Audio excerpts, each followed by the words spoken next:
In this video, I'll show you how to download Minecraft for free on your Android device. To get started, open the Google Play Store on your Android phone or tablet.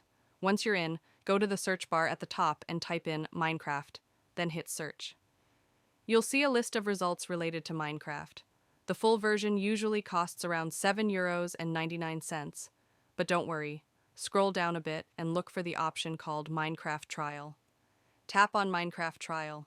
This is a completely free, time-limited version of the game that lets you try it out. Now tap Install and the download will begin. Depending on your internet speed, it should only take a few moments. Once it's downloaded and installed, you'll see the play button. Tap it and you're ready to go. Congrats! You can now enjoy Minecraft for free. The trial version lets you experience survival mode, but it does come with some limitations.